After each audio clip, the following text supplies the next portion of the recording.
আছে এই জয়েন্টগুলোতে সুন্দর সুন্দর করে বসাবেন। সো এটা হচ্ছে আমাদের প্যানেল।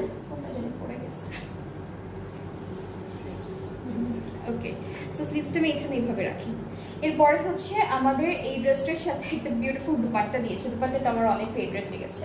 দুপাট্টাটা অনেক সুন্দর, যেটা হচ্ছে নেটের মধ্যে, অনেক সফট একটা নেটের মধ্যে থাকবে, খুবই সফট একটা নেটের মধ্যে থাকবে দুপাট্টাটা পুরোটাই হচ্ছে স্টারের মতো খুব সুন্দর সুন্দর স্টোন ওয়ার্ক করা। ফুল দুপাট্টাটা তো হচ্ছে আমরা স্টোন ওয়ার্ক পাবো একদম পাড়ে, মিডল পার্টে, দামানে, সব জায়গায় একদম স্টার্সের মতো স্টোন ওয়ার্ক পাবো। খুব সুন্দর করে স্টোনগুলো দেওয়া, অ্যান্ড এগুলো কিন্তু রিয়েল স্টোন দিয়ে করা, একদম রিয়েল স্টোন দিয়ে করা। অ্যান্ড আমরা হচ্ছে আরেকটা প্যানেল পাচ্ছি, যেটা হলো আমাদের দুপাট্টার চারিদিকে বসবে। ঠিক আছে, এটা হচ্ছে দুপাট্টার চারিদিকে বসবে। খুবই বিউটিফুল একটা ড্রেস, অ্যান্ড অনেক সুন্দর একটা কালার কন্ট্রাস্টের মধ্যে আছে। যেই এই ড্রেসটা আপনারা